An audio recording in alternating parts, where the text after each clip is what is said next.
Hello viewers. तो part number 7 के start में श्याओफा उस लायन से फाइट कर रहा होता है। वो अपने इर्द गिर्द एक सील भी बना लेता है जिसकी वजह से लायन उस पर अटैक नहीं कर पाता। वो लायन बोल भी सकता था क्योंकि वो तीसरे दर्जे का एक खतरनाक मॉन्स्टर था। वो तो श्याओफा को धमकाने की भी कोशिश करता है। अब की दफा जब ये दोनों सामने की तरफ से एक दूसरे पर अटैक करते हैं तो श्याओफा उसे डॉज कर देता है और फिर उसके पीछे से उस पर वार करता है। इन दोनों की फाइट का नज़ारा इतना शानदार था कि वो मोटी लड़की कैप्टन के ऊपर से उठना ही भूल गई थी। अब वो लायन काफ़ी जख्मी हो चुका था तो कैप्टन क्रेडिट लेने के लिए खुद उस पर अटैक करने के लिए आगे बढ़ता है, लेकिन वो उसके हाथों मरने ही वाला होता है कि श्याओफा उस पर पीछे से वार कर देता है। ये सारा मंजर कुछ और कॉन्टेस्टेंट्स भी देख लेते हैं और डर के वहां से भाग जाते हैं। अब उस लायन को मरा देखकर श्याओ बाई बड़े एटीट्यूड से उसे गार्बेज ही कह देती है, जबकि कैप्टन को ऐसा लग रहा था कि इस लायन को उसी ने ही मारा है।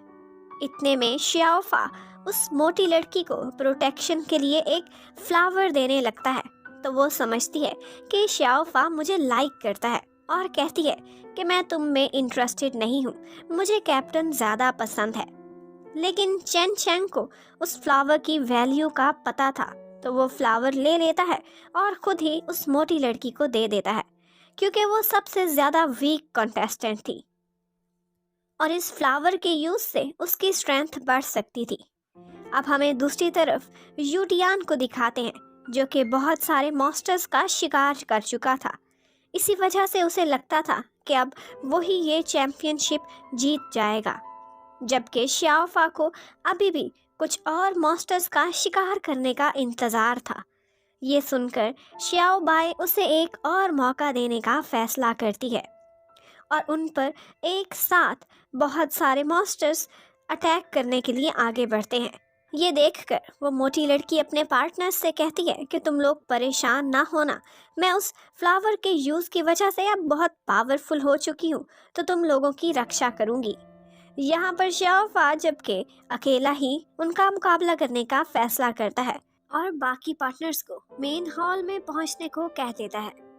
कैप्टन ये सुनते ही 1 मिनट में वहां से भाग जाता है। पहले तो श्याओफा पर तीसरे दर्जे के एक बीस्ट ने हमला किया था, लेकिन अब एट अ टाइम 3 बीस्ट उस पर अटैक कर रहे थे। वो मॉन्स्टर्स उसको घेर लेते हैं। फिर श्याओफा उनसे मुकाबला करता है और उसी फाइट के बीच उसको एक मॉन्स्टर बर्ड भी उठा लेता है तो श्याओफा उसे एक सवारी के तौर पर इस्तेमाल करते हुए बाकी मॉन्स्टर्स के अटैक से बचने के लिए उस बर्ड को अपनी शील्ड बना लेता है और इसी तरह से वो मॉन्स्टर बर्ड मारा भी जाता है। और फिर बाकी दोनों मॉन्स्टर्स श्याओफा पर इकट्ठे अटैक करते हैं और श्याओफा फिर दूर जा गिरता है, लेकिन वो हिम्मत नहीं हारता और फिर से उन दोनों का मुकाबला करने के लिए खड़ा हो जाता है। लेकिन उसको इन दोनों का एट अ टाइम काउंटर करने में काफ़ी मुश्किल पेश आती है। इस टाइम पर फॉक्स प्रिंसेस एक दफ़ा चीटिंग करके श्याओफा की हेल्प भी करती है और एक बार उसकी जान बचा लेती है। यहाँ पर हमें पता चलता है कि श्याओफा जितनी फाइट्स किए जा रहा था उसकी पावर उतनी ही इंक्रीज होती जा रही थी और इस बात से श्याओफा में और भी ज़्यादा कॉन्फिडेंस आ जाता है और वो उनमें से एक मॉन्स्टर को ख़त्म करने में कामयाब हो जाता है और दूसरे से फिर उसकी बहुत सख्त फाइट होती है जिसमें एक दफ़ा तो ऐसा लगता है कि शायद श्याओफा हार ही चुका है, लेकिन असल में तो वो मॉन्स्टर उसके ऊपर मरा हुआ पड़ा था। जबकि दूसरी तरफ सारे कॉन्टेस्टेंट्स अब मेन हॉल में वापस पहुंच चुके होते हैं। वहां पर यूटियान खुद को स्ट्रॉन्गेस्ट समझता था तो फिर बाकियों से उनकी जमा की हुई क्रिस्टल्स छीनने की कोशिश करता है। इतने में जब श्याओफा का कैप्टन थका हारा वहां पहुंचता है तो बाकी लोग ये देखकर खुश होने लगते हैं कि श्याओफा उनके साथ नहीं आया तो इसका मतलब है कि शायद वो किसी मॉन्स्टर का शिकार बन चुका है। इतने में यूटियान उड़ता हुआ चेंग शेंग के पास आता है और आकर उसे डराता है, उससे उसके क्रिस्टल्स छीनने की कोशिश करने लगता है, लेकिन चेंग शेंग उससे फाइट करने का चैलेंज कर देता है। तो यूटियान फिर अपने पेट मॉन्स्टर को उस पर अटैक करने के लिए छोड़ देता है, लेकिन कैप्टन से ज़्यादा बहादुर तो वो मोटी लड़की थी। वो उसका मुकाबला करने के लिए आगे बढ़ती है, लेकिन वो मॉन्स्टर उसे बहुत ज़ख्मी कर देता है। अब कैप्टन चेंग शेंग थोड़ी सी हिम्मत करता है और अपनी स्पेशल टेक्निक्स को यूज़ करते हुए उस पर अटैक करने लगता है, लेकिन यूटियान उसे मुकाबला करने से पहले ही बिल्कुल खाली हाथ कर देता है। बाकी के कॉन्टेस्टेंट्स जब ये मंजर देखते हैं तो उनको भी रियलाइज़ हो जाता है कि यूटियान कितना पावरफुल है, तभी तो वो इतना एरोगेंट भी है। और इन सारे कॉन्टेस्टेंट्स में यूटियान के मुकाबले का कोई भी एक उन्होंने नहीं देखा था। और चेंग शेंग तो इतना मीन और कायर इंसान था कि अपनी हार का सारा गुस्सा उस बेचारी मोटी लड़की पर निकालता रहता है। इतने में वहाँ पर जख्मी हालत में खोए हुए शियाओफा के बाकी दोनों टीममेट्स भी पहुँच जाते हैं, और जब उनके क्रिस्टल्स एक और कॉन्टेस्टेंट छीनने लगता है तो रुई शोए वहाँ पर खड़ी खड़ी ही अपनी पावर से उसकी गर्दन को अपने निशाने पर ले लेती है। और वो सारे ये देखकर हैरान रह जाते हैं कि कॉन्टेस्ट में आने से थोड़ा अरसा पहले तो रुई शोए इतनी पावरफुल कभी भी नहीं थी। वो अपने पार्टनर के लिए एक्चुअली बहुत ही परेशान थी, जिसके जिस्म में अब जहर फैलता जा रहा था और उसे ट्रीटमेंट की ज़रूरत थी। वहाँ पर मौजूद एक कॉन्टेस्टेंट गर्ल उसे बताती है कि अगर 3 दिन के अंदर अंदर इसका इलाज ना किया गया तो ये मर भी सकता है। रुई शोए तो उसके इलाज के बदले अपने जमा किए हुए सारे क्रिस्टल्स भी देने को तैयार थी, लेकिन वहाँ पर मौजूद टीजिया गांव का एक कॉन्टेस्टेंट इस मौका पर भी रुई शोए को फाइट के लिए चैलेंज कर देता है। उसको किसी की जान की कोई भी परवाह होने की बजाय सिर्फ यही फिक्र थी कि रुई शोए स्किल्स में इतनी जल्दी मास्टर कैसे बन चुकी है। यहाँ पर फिर सारे कॉन्टेस्टेंट्स आपस में ही लड़ने लग जाते हैं और यूटियान दूर खड़ा उनको ऐसे देख रहा होता है कि जैसे कि कीड़े मकोड़े आपस में लड़ रहे हो। रुई शोए अब परेशान होकर रोने भी लगती है, तो ऊपर से हमारा शियाओफा एंट्री करता है और उसे तसल्ली देने लगता है कि अब मैं सब संभाल लूँगा। फिर शियाओफा अपने साथी का चेकअप करता है। वो देखता है कि उसके जिस्म के अंदर एलिगेटर्स का जहर फैल चुका है। अब यहाँ पर शियाओफा एक खास किस्म के पॉइजनस हर्ब निकालता है, जिसमें वो कुछ और मेडिसिन्स मिक्स करके पहले से फैले हुए जहर को काउंटर करने की प्लानिंग कर रहा होता है। उसकी ये टेक्निक बाकी सारों को बहुत ही डेंजरस लग रही थी, क्योंकि इसमें उसके अपने साथी की जान भी जा सकती थी। लेकिन रुई शोए को शियाओफा पर पूरा भरोसा था और उसी की परमिशन के बाद शियाओफा ट्रीटमेंट स्टार्ट कर देता है और थोड़ी ही देर में उनका साथी फिर होश में आ जाता है। फिर वो शियाओफा के सिखाए हुए तरीके से खुद की हीलिंग स्टार्ट कर देता है। शियाओफा एक बहुत ही प्रीशियस स्टोन निकालता है, तो बाकी लोग उससे छीनने के लिए आगे बढ़ते हैं, लेकिन शियाओफा उसे अपने साथी की जान बचाने में इस्तेमाल कर देता है। यहाँ पर उसका ट्रीटमेंट करने के बाद शियाओफा वहाँ मौजूद उन मीन बॉयज से लड़ता है, जिनको किसी की जान की परवाह होने की बजाय सिर्फ अपने पॉइंट्स की ही पड़ी हुई थी। उसके बाद वो सारे लोग फैसला करते हैं कि अब और फाइट में अपना टाइम वेस्ट करने की बजाय वो लोग इकट्ठे मिलकर अपनी कंबाइंड पावर्स यूज़ करके उस मंदिर को खोलेंगे जो 100 साल में सिर्फ एक ही दफ़ा खुलता है। अब अंदर जाकर ही फैसला होगा कि इस गेम का विनर कौन। हेलो गाइस, तो पार्ट नंबर 8 के स्टार्ट में जैसे ही मंदिर का दरवाज़ा खुलता है तो सारे कॉन्टेस्टेंट्स बहुत एक्साइटेड हो जाते हैं कि 100 साल में एक दफ़ा होने वाले इस हिस्टोरिक इवेंट में सबसे पहले वही जाकर देखें कि अंदर हो क्या रहा है। लेकिन शियाओफा को यहाँ पर कोई भी जल्दी नहीं थी, क्योंकि उसे लग रहा था कि शायद अंदर खतरा भी हो सकता है, और दूसरी वजह ये थी कि उसे अपने जख्मी टीममेट्स की फिक्र भी थी। तो रुई शोए उसे कहती है कि तुम हमारी वजह से ये अपॉर्चुनिटी हाथ से मत जाने दो। उनकी वो मोटी वाली फ्रेंड भी सैड थी, क्योंकि कैप्टन ने उसे डांटा जो था। तो श्याओफा उसे तसल्ली देता है कि चेन शेंग की बातों को तुम दिल पर मत लो, मुझे पता है तुम उसे लाइक करती हो, तुम खुद बहुत ही स्वीट और काइंड हो, एक दिन चेंग शेंग का दिल जरूर बदल जाएगा। ये सुनकर उसमें थोड़ी बहुत हिम्मत आ जाती है और फिर वो भी भागती हुई टेम्पल में चली जाती है। यहाँ पर हमें ये भी पता चलता है कि रुएशुए श्याओफा को लाइक करती है। फिर थोड़ी ही देर में उनके साथी की हालत थोड़ी बेहतर हो जाती है। वो भी हर हाल में टेम्पल देखना चाहता था, तो खुद की मेडिटेशन से वो हीलिंग करने लगता है और फिर अपनी स्ट्रेंथ को रिकवर करते ही वो तीनों भी टेम्पल में एंटर हो जाते हैं।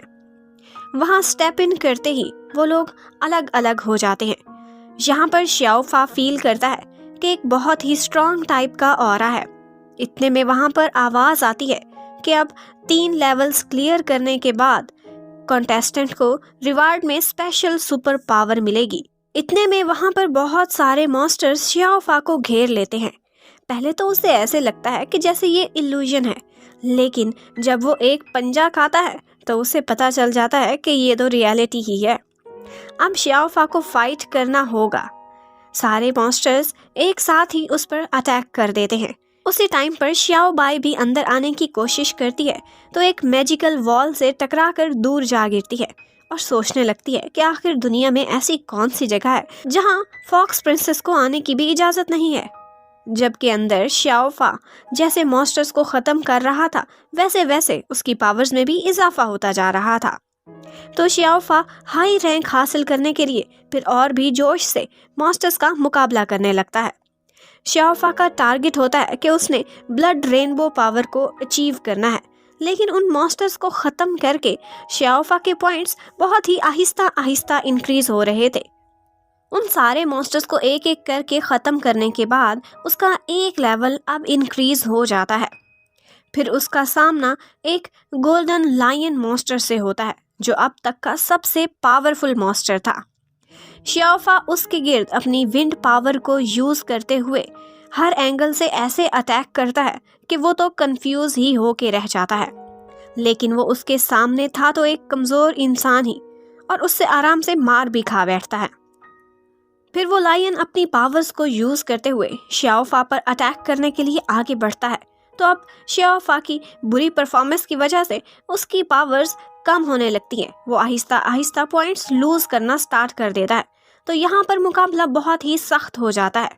वो लायन पूरी तरह से अब जीतने वाला था। वो श्याओफा को खाने के लिए आगे बढ़ता है तो श्याओफा को अपने मास्टर की अपने लिए कुर्बानियाँ याद आने लगती हैं। तो वो फिर से उठकर लायन का मुकाबला करने लगता है। अब उसे अपने मास्टर की खातिर हर हाल में जिंदा ही वापस जाना था। फिर आखिरी वार करके वो दोनों ही गिर जाते हैं। श्याओफा खुद से कहता है कि अब मैं मरने वाला हूँ, तो मैं अपने मास्टर को कैसे ढूंढ पाऊंगा। तभी लायन की सारी पावर्स उसमें आ जाती हैं, क्योंकि लायन मर तो गया था। यानी कि श्याओफा ने एक स्टेज अब क्लियर कर ली थी। तभी उसे एक तेज रोशनी दिखाई देती है, तो वो एक और जगह टेलीपोर्ट हो जाता है। ये उसका अपना गांव था। यहाँ पर उसे ब्लड क्लैन का मुकाबला करना था। वहाँ पर वो अपने सेकंड मास्टर को देखता है, जिसमें उस टाइम कोई डीमन घुसा हुआ होता है और वो उसकी आंटी को भी मारने की कोशिश कर रहा होता है। वो श्याओफा जब ये देखता है तो उसे मारने के लिए आगे दौड़ता है, लेकिन वो उसे एक ही पंच से दूर गिरा देते हैं। वो डीमन एक्चुअली उसके सारे गांव को तबाह करना चाहता था। यहाँ पर श्याओफा उनसे फाइट करता है और फिर श्याओफा इन दी एंड उनको काबू कर ही लेता है। वो उन्हें मारने ही लगता है कि वो मासूम सी शक्ल बनाकर श्याओफा को इमोशनल करने लगते हैं और मौका पाते ही फिर उसे जख्मी कर देते हैं। फिर उसका ब्लड लेकर वो और भी पावरफुल नजर आते हैं और वो डीमन श्याओफा पर जब आखिरी वार करता है तो उसकी तलवार में स्पेशल पावर्स आ जाती हैं जो श्याओफा को बचा लेती हैं, और वो तलवार लगते ही सेकंड हेड एकदम गायब हो जाता है और उसकी जगह वही डीमन सामने आ जाता है। ये उन मॉन्स्टर से काफ़ी पावरफुल था जिनसे श्याओफा का पहली स्टेज में मुकाबला हुआ था। इतना कुछ देखने के बाद श्याओफा का तो सर ही चकराने लग जाता है। फिर श्याओफा उस पर अपनी तलवार से हमला करता है, लेकिन उस ब्लड डीमन पर कोई भी असर नहीं होता। वो दोबारा से जिंदा होकर खड़ा हो जाता है, लेकिन फिर वो डीमन एकदम से चीखने चिल्लाने लग जाता है क्योंकि उसकी सारी पावर्स श्याओफा की स्वर्ड ने एब्जॉर्ब करना स्टार्ट कर दी थी। और अपनी तलवार की इन स्पेशल पावर्स का तो श्याओफा को खुद भी अंदाजा ही नहीं था। अब दूसरा स्टेज कंप्लीट हो गया था। वो कंप्लीट करने के बाद श्याओफा वापस उसी मंदिर में पहुंच जाता है। यहाँ पर उसकी पावर्स अपग्रेड कर दी जाती हैं, उसे कुछ रिवॉर्ड्स भी मिलते हैं और उसके बाद उसको 3rd लेवल तक पहुंचा दिया जाता है। वो एक बहुत ही सुंदर और शांत सी जगह थी। यहाँ पर मॉन्स्टर्स या फाइटिंग का कोई भी सीन नहीं होने वाला था। वो नदी किनारे खड़े होकर एक बोट को देखता है जहाँ पर एक सैंट बैठा फिशिंग कर रहा होता है। वो श्याओफा को अपने पास आने को कहता है। उस पानी में एक डेडली शार्क भी फिर रही होती है, लेकिन श्याओफा अपनी स्मार्टनेस दिखाता है, अपने ब्रेन को यूज करता है और पानी में कूदने की बजाय एक बैम्बू की हेल्प से लॉन्ग जंप करता हुआ सीधा बोट में पहुंच जाता है। फिर उस लेक में वो सेंट श्याओफा से कहता है कि तुम्हारा अगला टास्क ये है कि तुम यहाँ एक फिश पकड़ के दिखाओगे और वो भी बिना चारे के, और अगर तुम ऐसा ना कर सके तो अगले 100 साल तक तुम इसी बोट पर ट्रैप होकर मेरे साथ फिशिंग करते रहोगे। अब श्याओफा बेचारा क्या करता, कोई मछली तो हाथ आ नहीं रही थी, बस बैठा दुआएं किए जा रहा था। फिर आखिर पर वो हिम्मत हार के थक के वहीं पर लेट जाता है। यहाँ पर एकदम से उसके माइंड में एक ख्याल आता है और उसे पता चल जाता है कि ये तो सिर्फ एक पहेली थी, और वो उस पजल को सॉल्व कर लेता है, जिससे वो सेंट काफ़ी इम्प्रेस होता है और फिर एकदम में वहाँ से गायब हो जाता है। फिर श्याओफा मेडिटेशन करना स्टार्ट कर देता है और वहीं पर बैठे बैठे एक बहुत बड़ी सी फिश भी पकड़ लेता है, क्योंकि वो पजल तो उसने सॉल्व कर ही लिया था। फिर हमें दिखाते हैं कि उस मंदिर से एक एक करके बहुत सारे कंटेस्टेंट्स अपने कोई ना कोई लेवल क्लियर करके और अपनी कुछ पावर्स हासिल करके बाहर आ रहे होते हैं।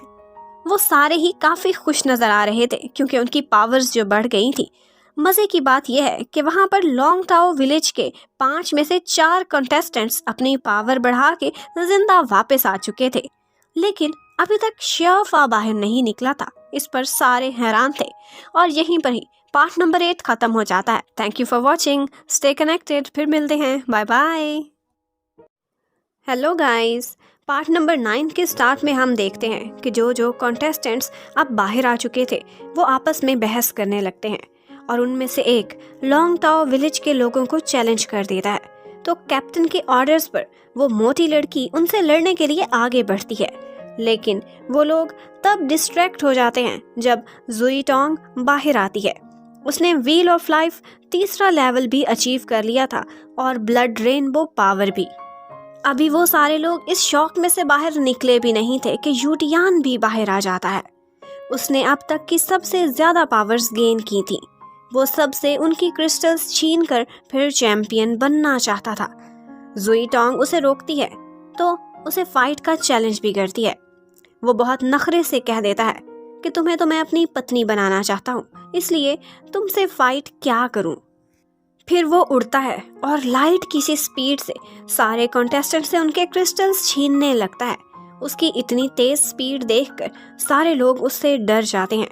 यहाँ पर एक लड़का उसे रोकना भी चाहता था और लड़ने की हिम्मत भी नहीं कर सकता था, तो वो यूटियान को रोकने के लिए श्याओफा का वेट करने को कहता है और यूटियान को गुस्सा दिलाने लगता है कि श्याओफा ज़रूर तुम्हें हरा देगा। उस टाइम कैप्टन में तो कुछ भी गट्स नहीं थे कि वो किसी को डिफेंड कर पाता, तो यूटियान क्लेम करता है कि वो श्याओफा के बाहर आने पर उसे मार मार कर कुत्ता बना देगा। इतने में जुई उसे चैलेंज करती है कि जब तक श्याओफा बाहर नहीं आता तब तक मेरा मुकाबला करके दिखाओ। यूटियान कहता है कि तुम गलती कर रही हो, पछताओगी।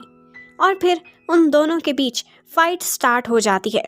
जुई एक बर्ड की तरह एक डेंजरस मूव करके उस पर हमला करती है। उन दोनों के बीच काफ़ी अच्छी टक्कर होती है क्योंकि वो दोनों ही एक ही स्ट्रेंथ लेवल पर जो थे। यूटियान उसे बार बार हार मान जाने को कहता रहता है, लेकिन वो हिम्मत नहीं हारती, बार बार मुड़ के अटैक करती रहती है। पर यूटियान इन दी एंड उसे हराने में कामयाब हो जाता है। अब बाकी सारे कॉन्टेस्टेंट्स पर यूटियान का और भी रोब बढ़ जाता है। उसी टाइम श्याओफा भी मंदिर से बाहर आ जाता है, बिल्कुल एक कूल बॉय की तरह एक्टिंग करता हुआ।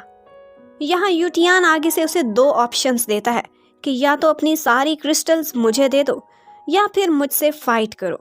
श्याओफा पहले एक दफ़ा बहुत कुछ खो चुका था, लेकिन अब वो ऐसा कुछ भी नहीं होने देगा।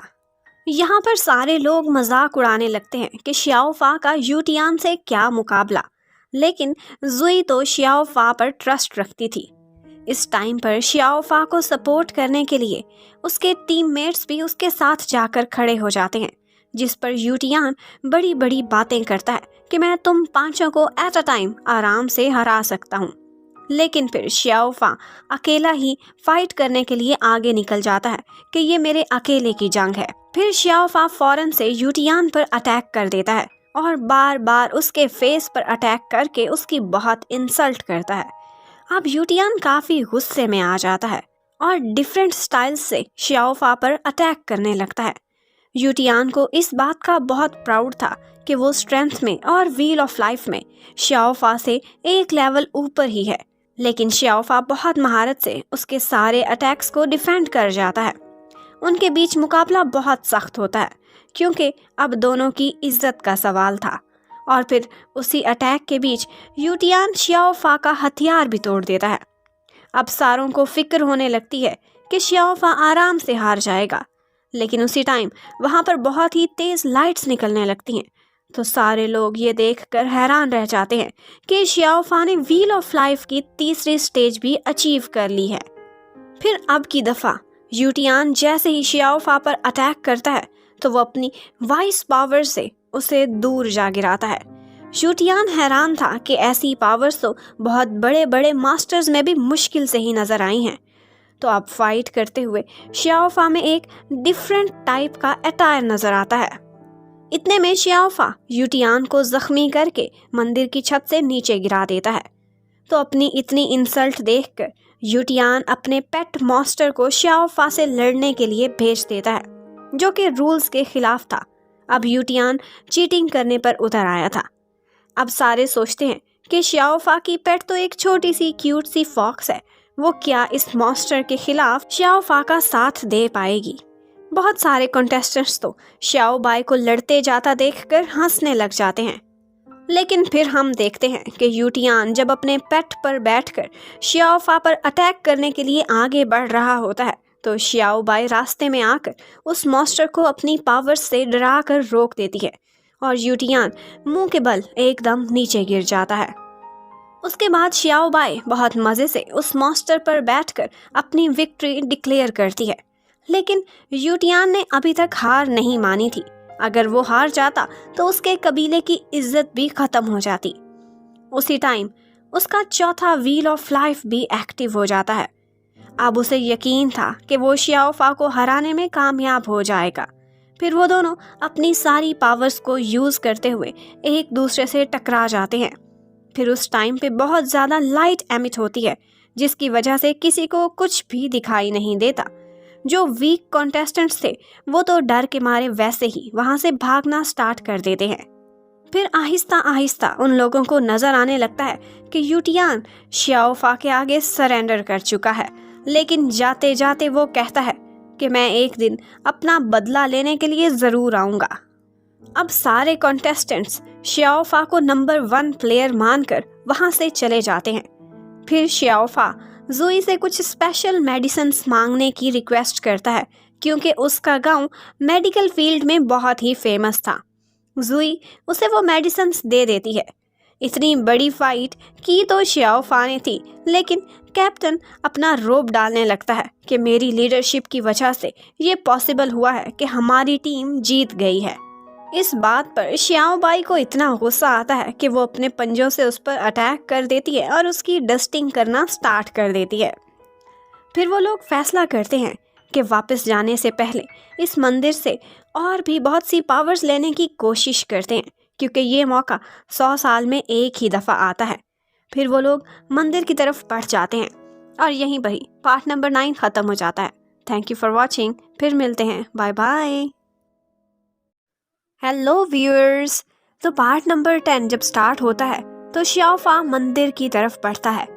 वो देखता है कि वहाँ पर दीवार और हर पिलर पर उनके एंसेस्टर्स की तरफ से विरासत में बहुत सारे नोट्स मौजूद हैं, जिनको सिर्फ वही लोग देख सकते हैं जिनको ब्लड रेनबो पावर मिल चुकी है। यहाँ श्याओफा के बाकी फ्रेंड्स बेचारे कुछ भी नहीं देख सकते थे। तो श्याओफा और जुई उनको कुछ इन्फॉर्मेशंस देते हैं कि यहाँ क्या क्या टेक्निक्स और टिप्स वो दोनों पढ़ रहे हैं। श्याओफा उनको बताता है कि एक ब्लड डीमन रेस भी होती है जो कि मॉन्स्टर से भी ज्यादा डेंजरस है और इंसानों को अपने वश में भी वो कर सकते हैं। श्याओफा सोचता है कि इस नॉलेज के सारे नोट्स वो यहाँ से बना कर ले जाए ताकि गांव में भी लोगों को दिखा सके। आज वो डोया, हु और लॉन्ग को भी बहुत मिस कर रहा था। फिर हमें दूसरी तरफ पवित्र पहाड़ी के नीचे शहर में दिखाते हैं कि ब्लड डीमंस ने वहां पर अटैक किया हुआ है और वो लोगों का शिकार कर रहे हैं। लोगों को बचाने के लिए, उनका मुकाबला करने के लिए पवित्र पहाड़ी के सारे स्टूडेंट्स भी नीचे पहुंचे हुए होते हैं। उनमें प्रिंस जाओ वुटियान भी शामिल है। वहां डीमंस से लड़ते लड़ते दामिंग और श्याओफा का फ्रेंड हु आपस में ही किसी बात पर लड़ाई करना स्टार्ट कर देते हैं। तो जाओ वुटियान को तो पहले ही हु और लॉन्ग पसंद ही नहीं थे, तो वो दामिंग की साइड पर हो जाता है और उन दोनों को अपनी पावर्स से गिरा देता है। यहाँ के लोग पावर और स्किल्स में लॉन्ग ताओ विलेज के लोगों से बहुत ही आगे लग रहे थे। जिस टाइप के मॉन्स्टर पेट्स उन्होंने रखे हुए थे वो बहुत स्ट्रांग थे। इतने में ऊपर से डोया एक पेट बर्ड पर उड़ती हुई वहां पर आती है और वुटियान को अपने फ्रेंड्स को बुली करने से रोकती है। वुटियान बहाना बना देता है कि हम तो बस आपस में प्रैक्टिस कर रहे थे। तो डोया उनको डीमंस का पीछा करने के लिए अपने साथ बुला लेती है और वो लोग लड़ाई छोड़ वहां से जाने लगते हैं। लेकिन यहाँ पर हु श्याओफा को बहुत मिस करता है कि अगर वो भी यहाँ होता तो लॉन्ग उसे याद दिलाता है कि श्याओफा ने हमें ज्वाइन करने का वादा किया था। 3 साल की ट्रेनिंग है, 2 साल बीत चुके हैं। श्याओफा अब जल्द ही हमें मिलने जरूर आएगा। दूसरी तरफ श्याओफा जब अपनी टीम के साथ वापस जा रहा होता है तो कुछ बॉयज उनको जहरीली गैस से ट्रैप करके उनके क्रिस्टल्स छीनने की कोशिश करते हैं। ये श्याओफा को बुली करने की उनकी दूसरी अटेम्प्ट थी। तो अब की बार श्याओफा उनको माफ करने वाला नहीं था। वो उनकी एक ही इकलौती क्रिस्टल भी छीन लेता है। फिर वो लोग जंगल से वापस आ जाते हैं। यहाँ पर सभी कंटेस्टेंट्स अपनी जमा की हुई क्रिस्टल्स काउंट कराते हैं ताकि चैंपियन का पता चल सके। उनमें से अभी तक हाईएस्ट यूटियान का स्कोर था जो कि 46 क्रिस्टल्स होती हैं। फिर श्याओफा आता है। उसकी अपनी तो 46 ही क्रिस्टल्स थी, लेकिन एक और क्रिस्टल जो उन बुली बॉयज की वजह से श्याओफा को मिली थी तो उसका स्कोर अब हाईएस्ट हो जाता है। श्याओफा को ही चैंपियन अनाउंस कर दिया जाता है। तो जुई की आंटी उसको यहाँ पर छेड़ती हैं कि ये लड़का तुम्हारे लिए बेहतरीन जीवन साथी साबित हो सकता है, तुम इस बारे में ज़रूर सोचना। जबकि जुई आगे से सिर्फ शर्माती रह जाती है। श्याओफा जब अपने गांव में वापस आता है तो सभी उसका बहुत अच्छे से स्वागत करते हैं। फिर रात को श्याओफा डॉक्टर हु से मास्टर को ढूंढने जाने के लिए इजाज़त मांगता है। तो वो कहते हैं कि अगर तुम मुझे हरा दो तो मैं तुम्हें जाने की इजाज़त दे दूंगा। फिर उन दोनों में एक छोटा सा कंपटीशन स्टार्ट हो जाता है। लेकिन अंकल हु बहुत बूढ़े हो चुके थे। वो तो 1 मिनट के अंदर ही उससे हार जाते हैं। वो कहते हैं कि खतरा तो बहुत है, लेकिन फिर भी वादा जो किया था तो अब मैं तुम्हें जाने की इजाज़त दे रहा हूँ। फिर जाने से पहले श्याओफा रुएशोई को एक पर्ल गिफ्ट करता है जो कि उसकी स्ट्रेंथ बढ़ाने में उसकी हेल्प करेगा। उसके बाद दिखाते हैं कि 7 दिनों तक श्याओफा सफ़र करता रहता है, लेकिन उसे मास्टर का कोई भी क्लू कहीं पे नज़र नहीं आता। रास्ते में श्याओ बाई सोचती है कि चैंपियनशिप में इसके सारे घाव जो लगे थे वो तो अब तक हील हो चुके हैं, तो क्यों ना किसी और मॉन्स्टर से इसका मुकाबला कराया जाए। बस फिर वो एक मॉन्स्टर बर्ड को वहां बुला लेती है। वो बर्ड श्याओफा पर अटैक करने आ जाता है। ये bird king of the beast था। ये इतना डेंजरस था कि श्याओफा ने इस जैसा मॉन्स्टर पहले चैंपियनशिप में भी नहीं देखा था। वो एक जगह छुप जाता है। इतने में उस बर्ड का मुकाबला करने के लिए फॉक्स प्रिंसेस फिर इंसानी रूप में सामने आ जाती है। श्याओ बाई काफी सुंदर लगती है और वो उस मॉन्स्टर बर्ड से फिर फाइट करना स्टार्ट कर देती है और उसे कहती है कि मैं तुम्हें अपना स्लेव बना कर रखूंगी। श्याओफा उधर बेचारा परेशान बैठा होता है कि मेरी छोटी सी पेट फॉक्स कहाँ चली गई है। इतने में श्याओफा वहाँ पर एक मैजिकल फूल देखता है। वो उसे उठाता है और उसे लेकर इस फाइट से डरता हुआ भागने की कोशिश करने लगता है। इतने में वो बर्ड पीछे से आकर अटैक करके उसे अपनी पावर से रोक लेता है और फिर जबरदस्ती उसे अपने ऊपर बिठाकर उड़ाकर साथ ले जाता है। दूसरी तरफ हमें एक ऐसा सीन दिखाते हैं कि एक जगह पर ब्लड डीमंस ने इंसानों पर अटैक किया हुआ है। कुछ लोग उनका मुकाबला कर रहे होते हैं और यहाँ पर हमें बहुत ही पावरफुल ब्लड डीमन का किंग भी नजर आता है, जो कि एक्सट्रीमली पावरफुल और डेंजरस लुक्स वाला था। वो श्याओफा के मास्टर को अपने वश में कर लेता है और उनको भी एक डीमन बना देता है। जब वो रेजिस्ट करते हैं तो वो कहता है कि अगर तुम्हें अपने बेटे के लिए व्हील ऑफ लाइफ एक्टिवेट करने वाला फूल चाहिए, वो मेडिसिन चाहते हो, तो तुम्हें मेरा हर हुक्म मानना पड़ेगा। इतने में श्याओफा को लेकर वो बर्ड भी उसी एरिया में लैंडिंग करता है जहां पर मास्टर ने अब अटैक किया हुआ था। दो इंसान उनका मुकाबला कर रहे होते हैं जिनको वो डीमन आसानी से हरा देता है। श्याओफा उनको जब ऐसे देखता है तो हैरान रह जाता है। वो उनसे मिलने के लिए आगे बढ़ता है तो वो अपने वार से श्याओफा को भी जख्मी कर देते हैं। फिर मास्टर उसे ये कहते हुए वहां से भाग जाते हैं कि ये सब मुझसे ब्लड डीमन किंग करा रहा है, तुम मेरे से दूर चले जाओ। थोड़ी ही देर में उसी जगह पर श्याओबाई भी उस बर्ड पर सवारी करती हुई पहुंच जाती है और श्याओफा को बर्ड पर बिठा के फिर अपने साथ उड़ा कर ले जाती है। जबकि दूसरी तरफ मास्टर उस डीमन किंग से अपने बेटे के लिए वो फ्लावर मांगने की रिक्वेस्ट कर रहे होते हैं। इतने में श्याओबाई अपने इंसानी रूप में सामने आ जाती है और उस ब्लड डीमन किंग का मुकाबला करने लगती है। जबकि सारे टाइम मास्टर को श्याओफा की फिक्र रहती है और फिर अपने अंदर डीमन होने की वजह से उन्हें मजबूरन श्याओफा से फाइट भी करनी पड़ती है। यहाँ पर कुछ देर फाइट चलती रहती है और श्याओबाई अपने बर्ड को फिर ऑर्डर करती है कि वो श्याओफा को यहाँ से लेकर चला जाए। अब जब वो लोग बर्ड पर सवारी करके वहाँ से जा रहे होते हैं तो ये पार्ट यहीं पर ख़त्म हो जाता है। Thank you for watching, stay connected, फिर मिलते हैं, बाय बाय। हेलो व्यूअर्स, तो इस पार्ट के स्टार्ट में श्याओफा हमें बहुत गुस्से में नजर आता है क्योंकि श्याओबाई उसे फाइट के टाइम पर उठाकर ले आई थी। श्याओबाई उसे समझाने की बहुत कोशिश करती है लेकिन श्याओफा गुस्से में उसी को ही हिट करने लगता है, लेकिन फिर अपना होश संभाल लेता है और उससे सॉरी भी करता है। श्याओबाई जब उसे इतना सैड देखती है तो कहती है कि तुम्हारे मास्टर को बचाने का एक रास्ता है। अगर किसी इंसान का छठा व्हील लाइफ भी एक्टिव हो चुका हो तो उसे हम एम्परर बोलते हैं। अगर कोई ऐसा इंसान जाकर ब्लड डीमन रेस के एम्परर से मुकाबला करे तो वो तुम्हारे डैड को बचा सकता है। श्याओफा अब परेशान होने लगता है क्योंकि उसने तो सिर्फ 3 स्टेजेस अचीव की थी और छठे व्हील ऑफ लाइफ को एक्टिव करने के लिए तो इतनी प्रैक्टिस चाहिए थी कि उसकी आधी जिंदगी शायद इसी में ही गुजर जाती, लेकिन उसे तो बहुत जल्दी थी।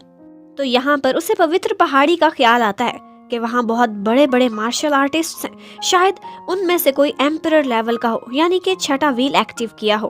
तो अब श्याओफा उन लोगों में से किसी की हेल्प लेने का फैसला करता है। फिर श्याओफा श्याओबाई के साथ उसी जगह पर वापस जाकर देखता है तो ब्लड डीमंस अब वहां से जा चुके थे।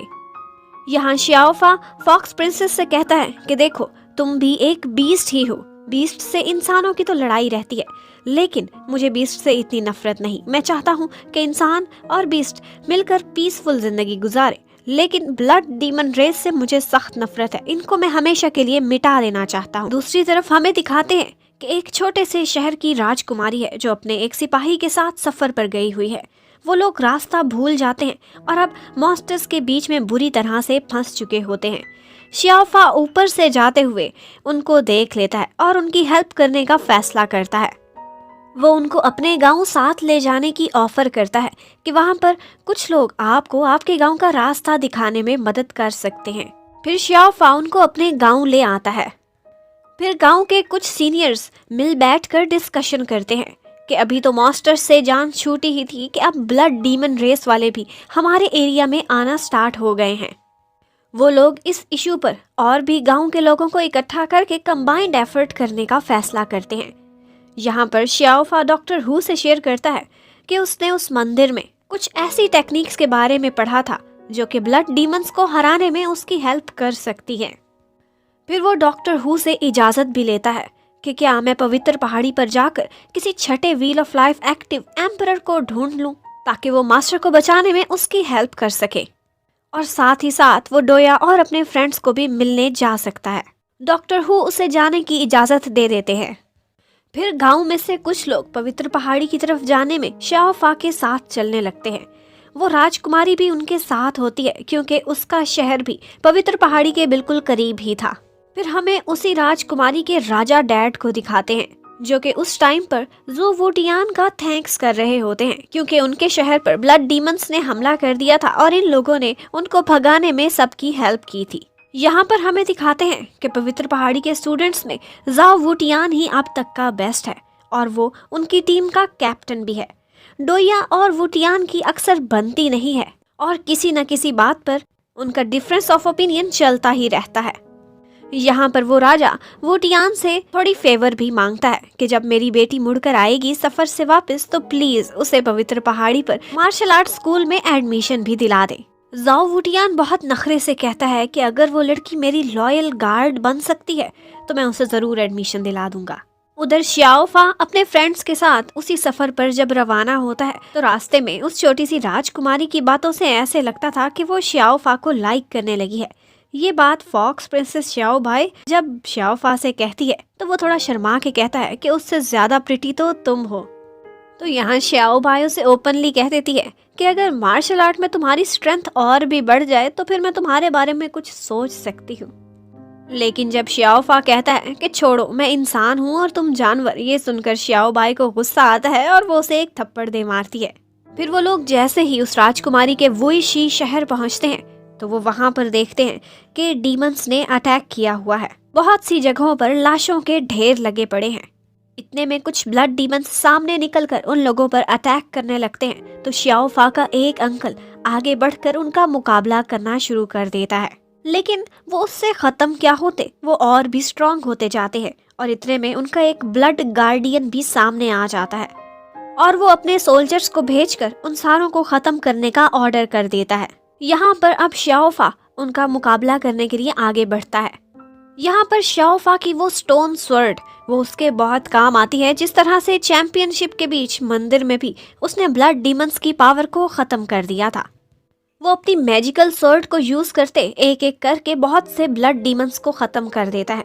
ये देखकर वो गार्डियन काफी परेशान होता है और सारे ब्लड डीमंस की पावर अपने अंदर इकट्ठी करके खुद अकेले ही शाओफा से मुकाबला करना स्टार्ट कर देता है।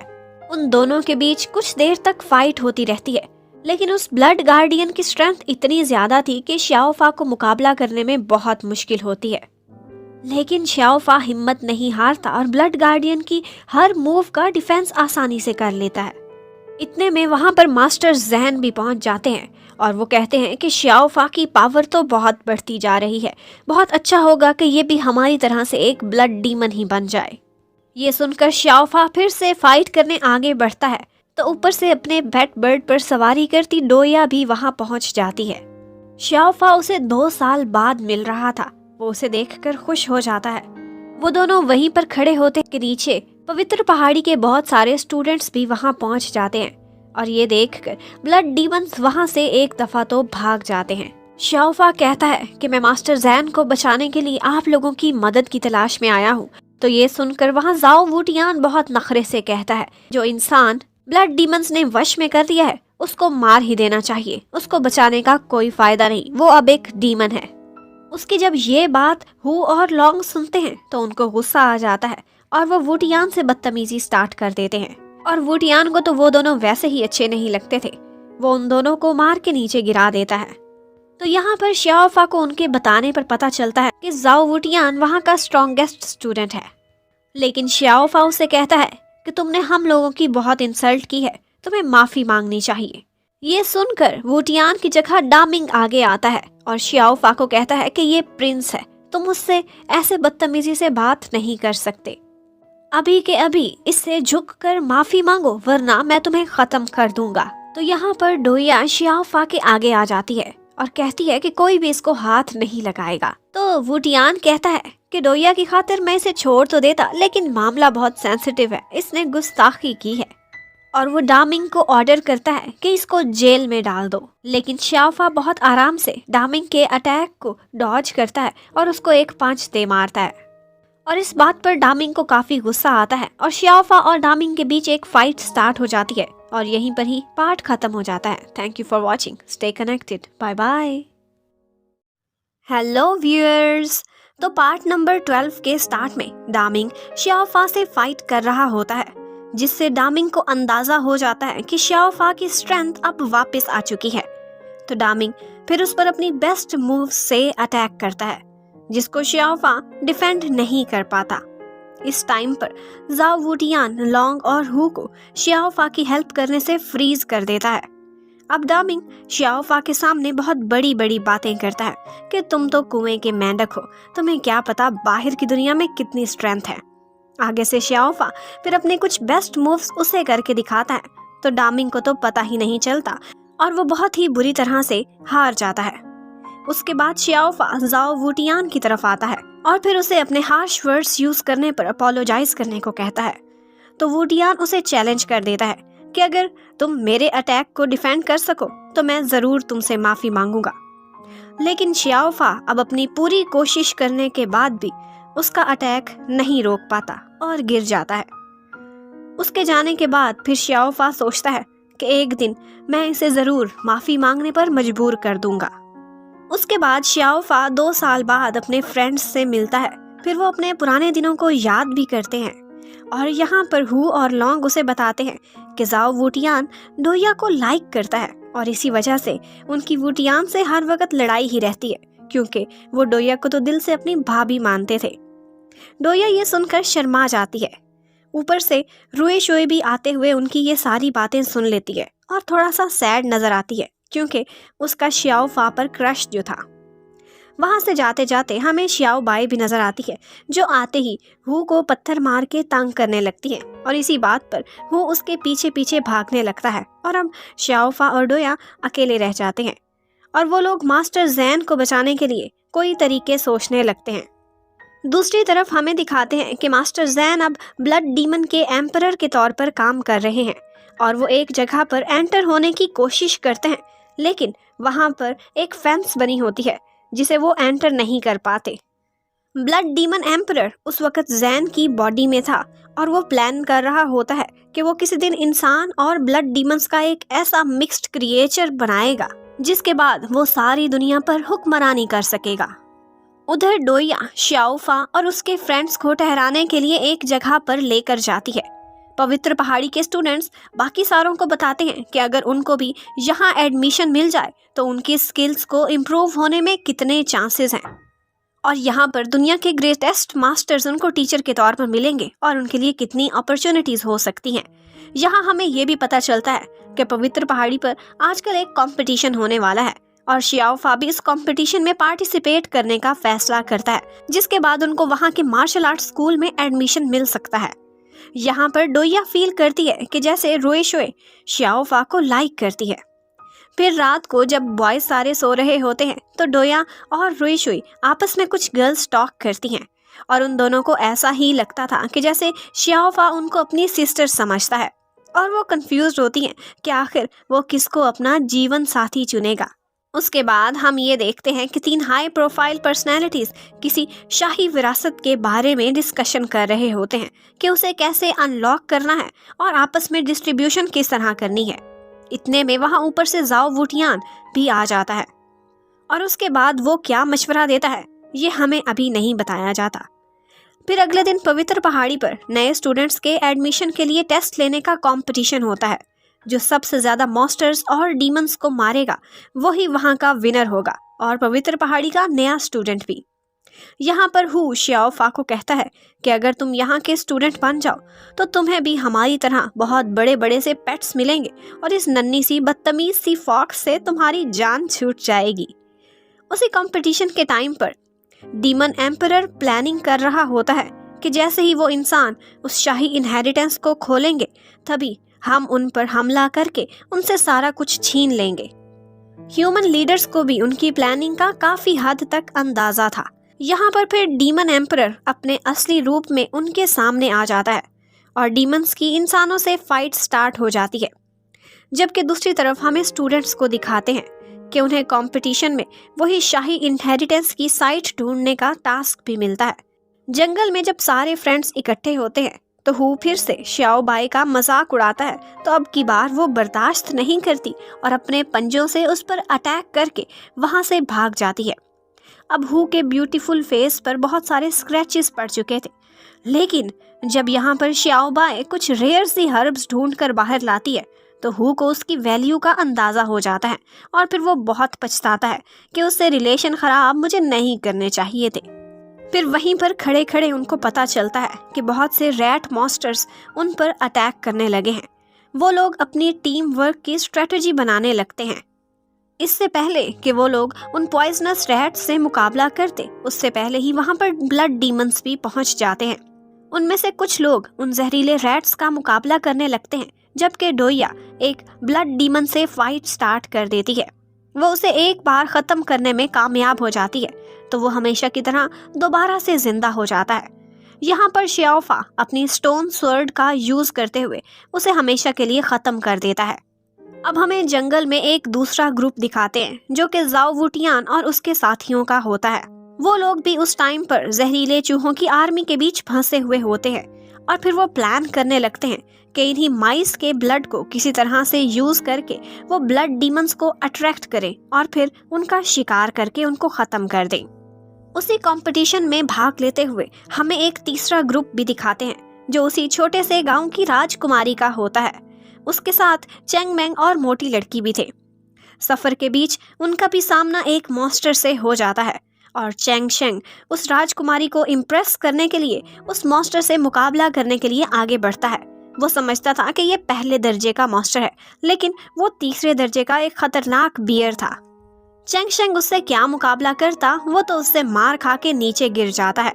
फिर चेंग शेंग को बचाने के लिए वो मोटी लड़की उस मॉन्स्टर से फाइट करना स्टार्ट कर देती है और यहीं पर ही पार्ट नंबर 12 खत्म होता है। Thank you for watching, stay connected, फिर मिलते हैं, बाय बाय। हाय गाइस, इस पार्ट में हम देखते हैं कि जंगल में श्याओ फा का जब ब्लड डीमंस से सामना होता है तो वो अपनी स्टोन स्वर्ड का यूज करते हुए उनकी पावर्स को सक कर लेता है। इस स्वर्ड की क्वालिटीज से ब्लड डीमंस भी परेशान हो जाते हैं और यहाँ पर डोया का भी पता चलता है कि उसने 4 लाइफ व्हील्स एक्टिव किए हुए हैं, लेकिन वो भी जब 2 साल से कम टाइम में श्याओ फा की इतनी इम्प्रूवमेंट देखती है तो इम्प्रेस हुए बगैर नहीं रह पाती। यहाँ पे फिर ऐसा होता है कि पॉइजनस रैट्स का मुकाबला करते करते रुई शुई को जहरीले रैट ने काट लिया होता है और पॉइजन फिर उसकी बॉडी में फैलने लगता है। उसकी हालत काफी खराब हो जाती है तो श्याओ फा फिर फॉक्स प्रिंसेस की रिक्वेस्ट करता है और वो थोड़ा एटीट्यूड दिखाने के बाद, नखरे करने के बाद उसे एंटीडोट पौधे का बता ही देती है। फिर श्याओ फा वो मेडिसिन देकर रुई शुई को बिल्कुल ठीक कर देता है, लेकिन इसमें श्याओ बाई का कमाल तो नहीं बताता, वो तो एक सीक्रेट था, लेकिन सारा क्रेडिट खुद ले जाता है कि वो मेडिसिन की फील्ड में अब काफी कुछ जानता है। शाम को जब रुई शुई मेडिटेशन कर रही होती है तो वो लोग नोट करते हैं कि उसकी सोल पावर्स में बहुत तेजी से इजाफा हो रहा है, क्योंकि आजकल वो बहुत तेज प्रैक्टिस कर रही थी। फिर थोड़ी देर बाद उनका सामना ब्लड डीमन जनरल से होता है जो कि एम्परर के बाद 2nd रैंक पर आता था। यहाँ पर डोया अपनी फायर मूव्स को यूज करके उसे बहुत हर्ट कर देती है और हर्ट होने के बाद श्याओ फा अपनी स्टोन स्वर्ड का यूज करते हुए उस पे वार करके उसकी सारी पावर्स को सक कर लेता है। उन दोनों के इस टीम वर्क की वजह से वो काफी खतरनाक हो चुके थे, डीमंस को बहुत नुकसान पहुंचाया था। ये न्यूज़ ब्लड गार्डियन को बहुत बॉदर करने लगती है और वो अगले दिन खुद जाकर श्याओ फा के ग्रुप को ऑब्जर्व करता है। वो लोग उनकी मॉन्स्टर्स की तरफ अटेंशन डाइवर्ट करके अटैक करने का प्लान बनाते हैं और बहुत सारे मॉन्स्टर्स को उनकी तरफ अटैक करने भेजने लगते हैं, जबकि वुटियान के बारे में वो कहते हैं कि उससे हम पंगा नहीं ले सकते, उसका शिकार सिर्फ डीमन एम्परर ही करेगा। अब डीमंस की प्लानिंग के अकॉर्डिंग एक साथ बहुत सारे मॉन्स्टर्स उन लोगों पर अटैक कर देते हैं। उनसे फाइट करने के बाद फॉक्स प्रिंसेस श्याओफा को सीक्रेट न्यूज देती है कि ये सब कुछ ब्लड डीमंस की प्लानिंग है, वो तुम लोगों को ट्रैप कर रहे हैं। तो बदले में श्याओफा भी उनको हराने के लिए अपनी काउंटर प्लानिंग करने लगता है। उसको मशवरा मिलता है कि ब्लड डीमंस का मुकाबला करने के लिए फायर अटैक ही अब तक का मोस्ट रिलायबल मेथड है। तो वो लोग फिर लकड़ियां जंगल से जमा करना स्टार्ट कर देते हैं और साथ ही साथ ब्लड डीमंस की लोकेशन पर भी नजर रखे होते हैं।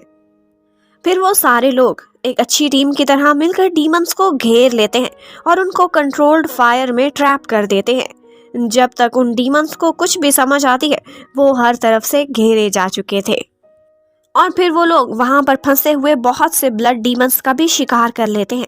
वहां पर काफी देर तक फाइट चलती रहती है और इन दी एंड कुछ बच जाने वाले ब्लड डीमंस वहां से भागने की करते हैं। उनको सख्त नुकसान पहुंचा था। वो काफी तेज स्वभाव का था, वो उनका पीछा करना चाहता था, लेकिन डोया बहुत सेंसिबल लड़की थी। वो उसे रोक लेती है कि हमें अपने मिशन पर फोकस करना चाहिए। उनके पीछे पीछे हम कहीं ब्लड एम्परर तक ना पहुंच जाएं। और यहाँ पर श्याओफा भी यही मशवरा देता है कि उनका पीछा करने की बजाय अब उनको अपनी स्ट्रेंथ को रीगेन करने के लिए रेस्ट करना चाहिए। वो लोग फिर अपने इर्द गिर्द एक शील्ड बनाकर मेडिटेशन करने लगते हैं। सारे कंटेस्टेंट मेडिटेशन करते हैं जबकि डोया का बर्ड उनकी रक्षा करता है। बाद में रोए शोए अपनी जान बचाने पर श्याओफा का थैंक्स करती है, तो वो नोट करता है कि ये तो दिन ब दिन और भी सुंदर होती जा रही है। श्याओफा यहाँ बहुत ही क्यूट लगता है। फिर पूरा एक दिन और सफर करने के बाद वो लोग शाही इनहेरिटेंस साइट पर पहुंच जाते हैं। यहाँ पर आगे कंपटीशन भी होना था और वहाँ की रिमार्केबल इनहेरिटेंस को यूज करते हुए वो लोग अपनी स्ट्रेंथ को भी इंक्रीज कर सकते हैं। इवन के कुछ लोग तो 6th व्हील यानी कि एम्परर लेवल को छू जाने का सपना भी देख रहे होते हैं। फिर फ्लैशबैक में दिखाते हैं कि सारों से पहले ब्लड डीमंस से लड़ने के बाद वही 3 पर्सनैलिटीज भी शाही इनहेरिटेंस साइट पर पहुंच जाती हैं। वो तीनों एक्चुअली मार्शल आर्ट किंग्स थे, यानी कि 5 लाइफ व्हील्स उन्होंने एक्टिव किए हुए थे और वो लोग फ्लाई भी कर सकते थे। उनकी स्ट्रेंथ रिमार्केबल थी। वो लोग फिर अपनी कंबाइंड एफर्ट से उस साइट की बाउंड्री सील को खोल देते हैं। फिर उसके बाद जाओ वुटियान का ग्रुप भी वहां पहुंचता है और उसके चमचे साथ साथ उसकी तारीफें भी करते रहते हैं और ये भी कहते हैं कि वुटियान इतना ग्रेट है कि यहाँ मौजूद मार्शल आर्ट विरासत का खजाना भी वही हासिल करेगा। यहाँ पर डामिंग भी काफी हैरान था कि श्याओफा, जिसे वो ट्रैश कहा करता था, उसका ग्रुप भी वहां पर सही सलामत पहुंचने में कामयाब हो गया है। वहां वुटियान डोया को अपने साथ अंदर जाकर इनहेरिटेंस इकट्ठे चेक करने को कहता है, लेकिन उसे तब बहुत जेलस और इंसल्ट फील होती है जब वो उसे इनकार करके श्याओफा के पास चली जाती है। इतने में तीसरा ग्रुप भी थका हारा वहां पहुंच जाता है। अब वहां पर उन सारों के जेड मेडल्स को इकट्ठे करके उनके किए गए शिकार को काउंट करके रिजल्ट बनाया जाता है कि कौन कौन इस लेवल को पास कर चुका है। चैंग शेंग को ये जानकर बहुत हैरत होती है कि वो पास तो हो गया है लेकिन लास्ट पे आया है। यहाँ पर हमें ये भी पता चलता है कि रोए शोए ने बहुत ही अच्छी परफॉर्मेंस दिखाई थी और सारे के सारे इम्पोर्टेंट कैरेक्टर सभी पास भी कर गए थे, लेकिन नंबर 1 आया था श्याओफा, जिसका स्कोर इतना ज्यादा था कि डामिंग को तो उस पर चीटिंग करने का शक होने लगता है। लेकिन वहां पर खड़े दो मार्शल आर्ट किंग्स श्याओफा को अपनी आर्मी ज्वाइन करने को कहते हैं, पर डोया उसकी हेल्प करके दोनों को ही पोलाइटली इनकार कर देती है कि ये तो पवित्र पहाड़ी का स्टूडेंट बनना चाहता है। लेकिन इतने में वहां पर मौजूद एक फीमेल किंग रुई शुई को अपनी स्टूडेंट बनाने की ऑफर करती है, जो कि वो खुशी खुशी मान जाती है। फिर वो लोग एम्परर साइट का दरवाजा खोलते हैं और सेकंड लेवल के लिए compete करने सारे अंदर जाने लगते हैं, जबकि दूसरी तरफ ब्लड डीमंस की एक हाई प्रोफाइल मीटिंग चल रही होती है और वो भी उसी इनहेरिटेंस को चुराने की कोशिशों में थे। लेकिन वहाँ 3 किंग्स होने की वजह से बहुत डरते थे, जल्दी कोई स्टेप नहीं ले रहे थे। वो सोचते हैं कि एक दफा वो इंसान विरासत हासिल कर लें, फिर हम उनको लूट कर सारा कुछ छीन लेंगे। अब अंदर एंटर होकर पवित्र पहाड़ी के स्टूडेंट्स तो सीधा आगे जा सकते थे, जबकि बाहर वालों के लिए एक और टास्क था कि वहां मौजूद पहरे पर खड़े 3 गोलेम्स का मुकाबला करके उन्हें आगे बढ़ना होगा। जाओ वुटियान फिर अपने फेलो स्टूडेंट्स को लीड करता हुआ गोलेम्स को गिराकर अंदर चला जाता है। उसे श्याओफा से शदीद नफरत हो चुकी थी और ये बात उसकी आंखों से वाज़ेह थी। जबकि बाद में कंटेस्टेंट्स के बीच से गोलेम्स का मुकाबला करने चैंग शेंग सबसे आगे आता है। वो तो पहले ही था ही एक कायर इंसान, उनसे छुपकर एक वर्म बनकर अंदर जाने की कोशिश कर रहा होता है, लेकिन जब वो देख लेते हैं तो फिर अपनी मोटी फ्रेंड के पीछे डर के छुप जाता है। यहीं पर ही पार्ट खत्म होता है। Thank you for watching, stay connected, फिर मिलते हैं, बाय बाय। हेलो व्यूअर्स, तो आज इस एनिमी के लास्ट पार्ट में जब चेन शेंग गोलेम्स से डर कर छुप जाता है तो तब राजकुमारी येन आगे बढ़ती है और कुछ कंटेस्टेंट्स उसका साथ देने की बात करते हैं, क्योंकि अकेली लड़की को तो वो अंडर एस्टिमेट कर रहे थे। फिर येन गोलेम्स से जाकर फाइट करती है, लेकिन उनको हराना कोई आसान काम नहीं था। फिर येन उस पर अपनी सबसे पावरफुल मूव से अटैक करने की कोशिश करती है। उसी टाइम पर एक और लड़का गोलेम्स से चोरी चोरी अंदर घुस जाता है, वही जो पहले लड़की को अंडर एस्टिमेट कर रहा था। और फिर राजकुमारी येन भी 2 गोलेम्स से मुकाबला करने के बाद उनको डॉज करके अंदर जाने में कामयाब हो जाती है। उसके बाद रोए शोए अंदर जाने के लिए गोलेम्स से मुकाबला करने आगे बढ़ती है, लेकिन जब वो उनसे फाइट नहीं कर पाती तो श्याओफा उसकी जगह compete करने का फैसला करता है। यहाँ पर रोए शोए चाहती थी कि वो अंदर से विरासत हासिल करके एक दिन एम्परर बन जाएगा। रोए शोए वाकई श्याओफा को काफी ज्यादा लाइक करती थी। श्याओफा का गोलेम से मुकाबला होता है। श्याओफा की स्ट्रेंथ उन सब कंटेस्टेंट से ज्यादा थी जिन्होंने उससे पहले फाइट किया था। एट अ टाइम उस पे सारे गोलेम्स अटैक कर देते हैं, लेकिन श्याओफा उन सारों को उड़ा उड़ा के दूर फेंकता रहता है। वो बार बार आकर उस पर अटैक करते रहते हैं, लेकिन श्याओफा उनसे compete करने के साथ साथ उन्हें डॉज भी अच्छा देता रहता है। उसके बाद श्याओफा आराम और सुकून से अंदर चला जाता है। फिर हमें अंदर का सीन दिखाते हैं कि वहाँ पर एक पजल ड्रॉ किया हुआ होता है और गोलेम्स स्पेशल पॉइंट्स पर खड़े हुए होते हैं। वहाँ मौजूद सारे लोग इस पजल को सॉल्व करने में अपने दिमाग का रायता बना रहे होते हैं। डोया को विश्वास था कि जैसे श्याओफा इस पजल को ज़रूर सॉल्व कर लेगा, लेकिन डामिंग यहाँ श्याओफा की इंसल्ट करता है कि ये तो हमसे सॉल्व नहीं हो पा रहा, तुम क्या चीज़ हो। जबकि वुटियान के चमचे कह रहे थे कि एम्परर सिर्फ और सिर्फ वुटियान ही बन के रहेगा। इस बात पर सारे आपस में आर्ग्यू स्टार्ट कर देते हैं। अब श्याओफा जब अपनी लाइट ऑफ विजडम के थ्रू वॉर करता है तो उसे ये पजल समझ आ जाता है, और जब वो सारों को हिंट देता है तो वो सारे हैरान रह जाते हैं कि श्याओफा ने ये पजल सॉल्व कर ली है। फिर श्याओफा आगे बढ़ जाता है और वहाँ पर खड़े गार्ड गोलेम्स को क्रॉस करने की कोशिश करता है।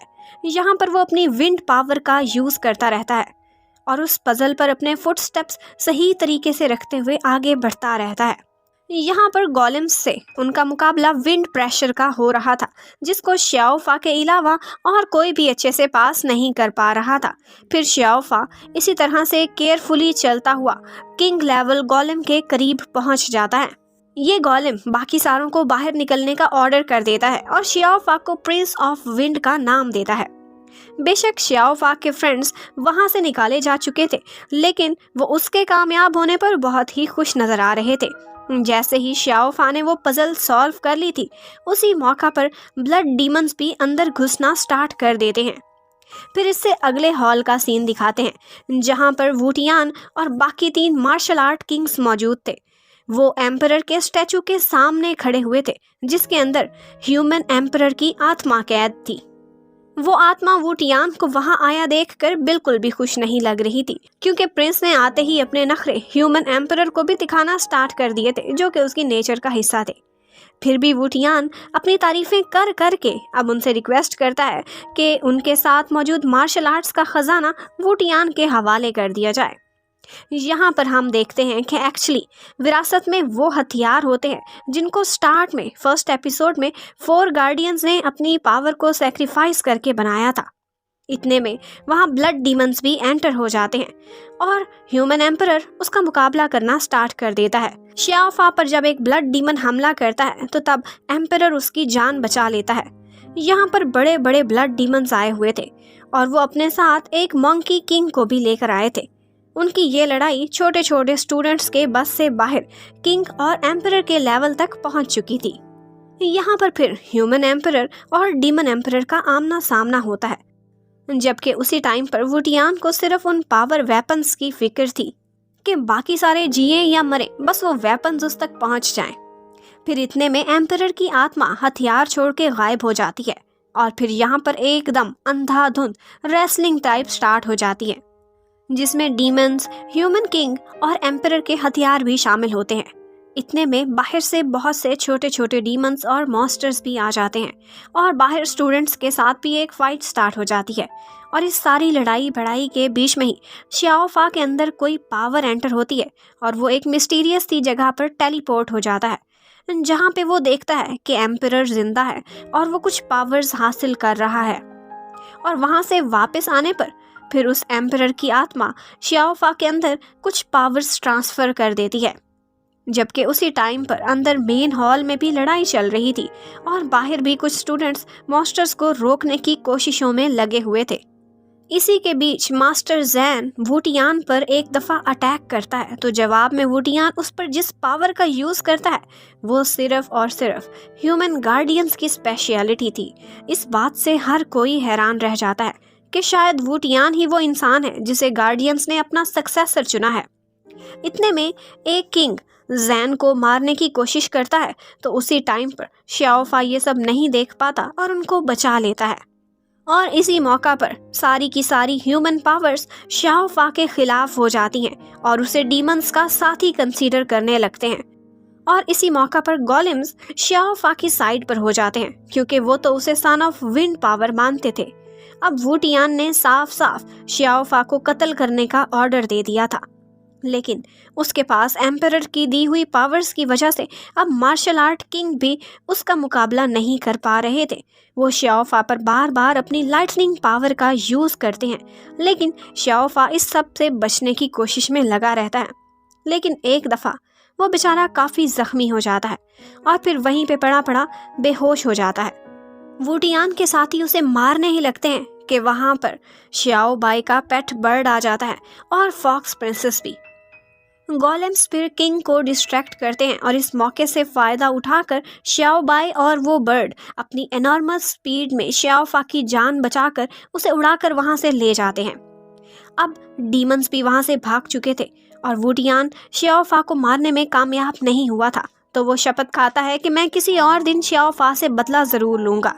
और फिर बाकी सारे लोग भी शांति से वहाँ से चले जाते हैं। फिर दिखाते हैं कि फॉक्स प्रिंसेस श्याओफा को लेकर सीधा उसके घर पर लैंडिंग करती है। यहाँ पर वो मॉन्स्टर बर्ड श्याओबा से अपनी जान पर खेल के एक इंसान को बचाने पर कोई इनाम भी मांगता है, तो श्याओबाई उसे स्पेशल मैजिकल वेल गिफ्ट करती है, जिससे उसके अब सारे घाव ठीक हो जाएंगे। इतने में श्याओफा वहाँ दुखी हो के सारा कुछ याद करके फिर से बेहोश हो जाता है। इस टाइम पर अगर श्याओफा के साथ कोई था तो सिर्फ फॉक्स प्रिंसेस, जिसने बार बार उसकी जान बचाई थी और उसकी खातिर मॉन्स्टर्स और डीमंस से भी दुश्मनी मोल ली थी।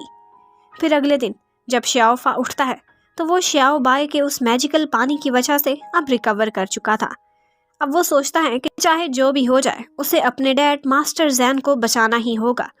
यहाँ पर श्याओबाई उसे इनकरेज करती है कि तुम मेहनत करो, एक दिन तुम ज़रूर एम्परर बनोगे और अपने डैड को बचा कर लाओगे। श्याओफा के पास अब एम्परर की दी हुई स्पेशल पावर्स भी थी, सारा कुछ था, लेकिन ज़रूरत थी तो सिर्फ हार्ड ट्रेनिंग की और एक और अच्छे मौके की। और यहीं पर ही सीज़न 1 की एंडिंग हो जाती है। सीज़न 2 की एपिसोड्स अभी तक रिलीज़ नहीं हुई, इसके लिए आप भी वेट करें और मैं भी करती हूँ। Thank you for watching. Bye bye.